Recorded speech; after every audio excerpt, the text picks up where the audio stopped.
Te-ai gândit vreodată să te apuci să mergi pe motocicletă? Și cum ți-a venit ideea, toată lumea ți-a sărit în cap. Că te lovești, că faci accidente, că e plin de nebun pe stradă. Și ușor, ușor începi să te gândești. Bă, da, e periculos, da, o să-mi fie cald, o să-mi fie frig. Da, mergi, mă, pe bicicletă. Nu trebuie să mergi pe bicicletă ca să te bucuri de mersul pe două roți. În videoul ăsta o să-ți arăt 3 motive pentru care nu este atât de periculos. Și poate chiar ai putea să ai mai puține evenimente rutiere dacă înveți mașinăria asta ca lumea. Hai să plecăm la drum și să vorbim puțin. Ia să vedem, mă. Cum e mersul ăsta pe motocicletă? E așa de periculos pe cât spune toată lumea? O concepție greșită pe care oamenii o au când vine vorba de mersul pe motocicletă este că se simt vulnerabili datorită faptului că nu au o cușcă de metal de jur împrejurul lor. Dar asta este adevărat și atunci când mergi pe jos sau mergi cu bicicleta, când mergi la alergi. Ce facem? Nu mai ieșim din casă pentru că nu suntem într-o colivie protejați de rele? Eu zic că problema se pune altfel.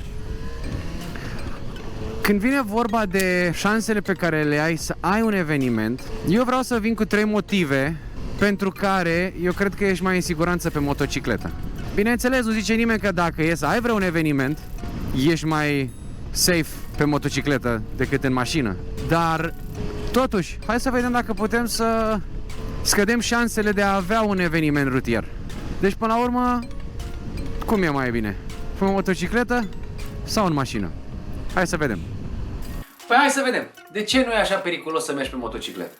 De ce poate chiar e mai puțin probabil să ai un eveniment pe motocicletă? Vreau să-ți dau 3 motive și ultimul este chiar cel mai important, care o să-ți arate că de fapt nu este frumusețea asta de vină, ci tu ești.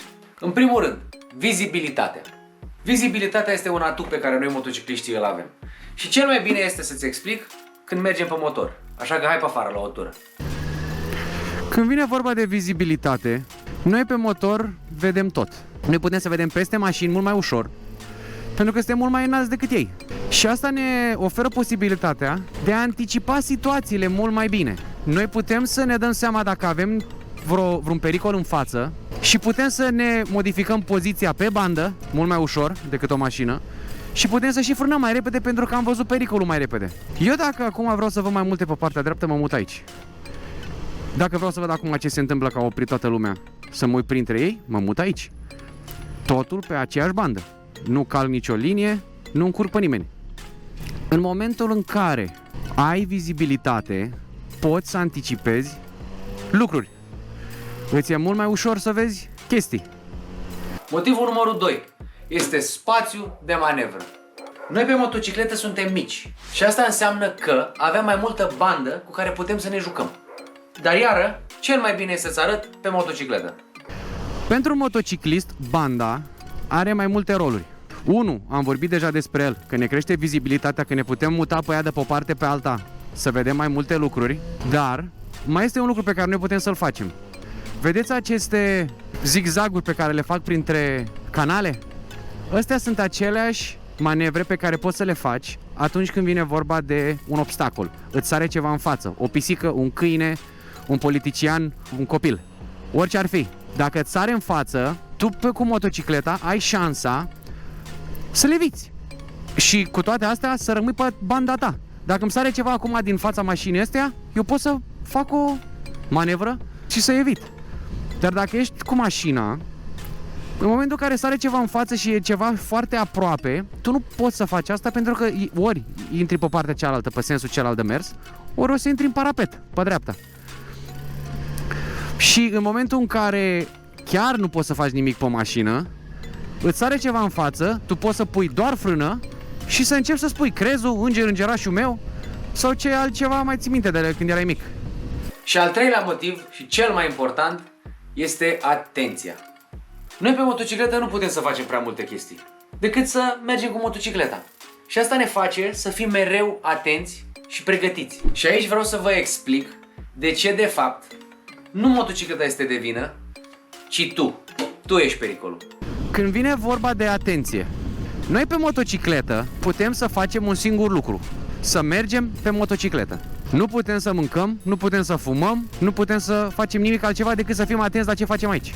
Când ești în mașină, te mai întorci la ăla din spate, mai ai o cafea, îți mai aprinzi o țigară, mai dai un cot în gură la ăla din dreapta.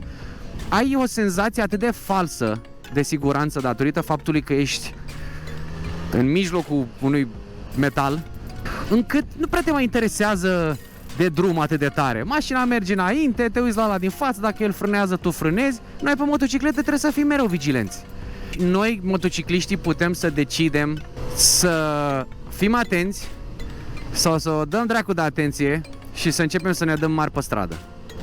Tu ca motociclist, mai ales când ești și mai mic și mai neexperimentat și mai vrei să te și dai mare din când în când cu ce motocicletă ai sau poate stai pe motor cu prietena pe spate și vrei să arăți cât de tare accelerezi tu sau cât de puternică e motocicleta, trebuie să poți să-ți alegi momente în care ai cel mai mic risc de a avea o problemă. Spre exemplu, dacă tu vrei să-i dai gaz la o motocicletă, nu-i da gaz pe un drum ca ăsta. Când ai numai intersecții peste tot, e plin de canale și poate să-ți sară lucruri din toate părțile.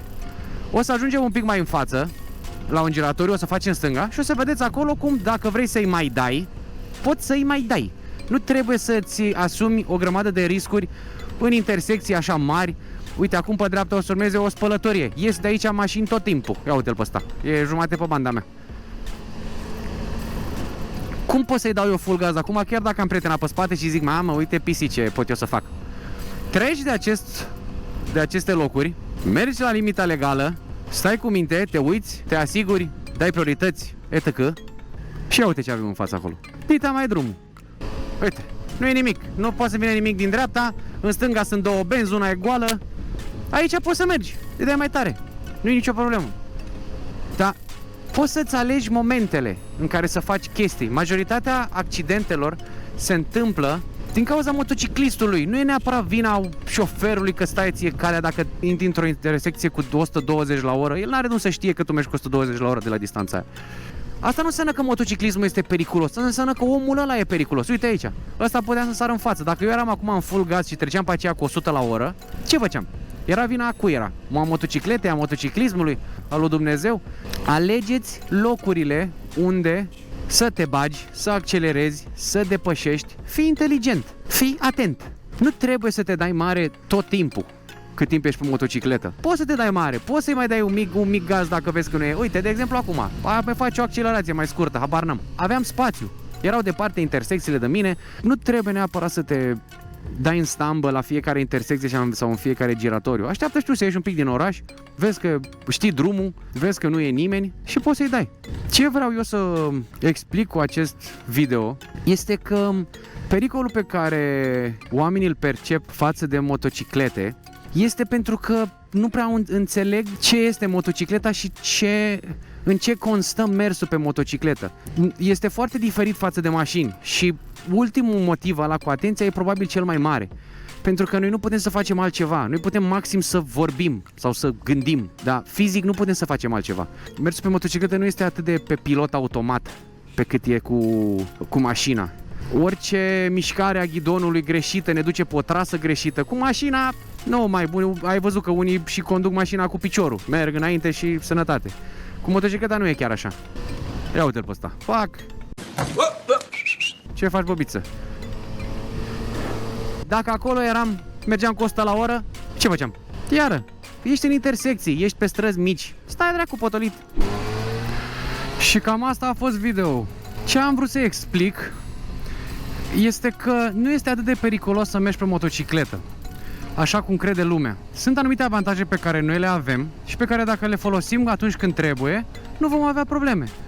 Ideea de a fi protejat de o cușcă în care stai este valabil doar la mașină. Când mergi pe motor, când mergi pe jos, când mergi cu bicicleta, nu poți să te bazezi pe o astfel de protecție. Și de asta mi se pare că este la fel de periculos să mergi cu motorul, cum este să mergi cu bicicleta, cum este să mergi pe jos. Dacă e să aplici aceeași logică. În momentul în care cineva din trafic face vreo nefăcută și tu ești pe motor, pe bicicletă sau pe jos, e același lucru. Așa că ce facem? Nu o să stăm toți închiși în casă, nu? Deci, apucați-vă de motor. Vedeți cum este și o să mulțumesc mai târziu. V-am pupat!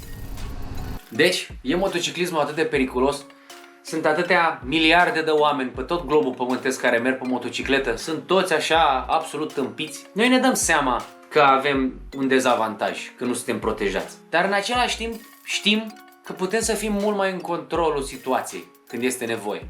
Și de asta recomand să te apuci de motocicletă dacă vrei. Nu te obligă nimeni, dar eu nu cred că o să regreți. Pe data viitoare. O groapă, pac, am sărit.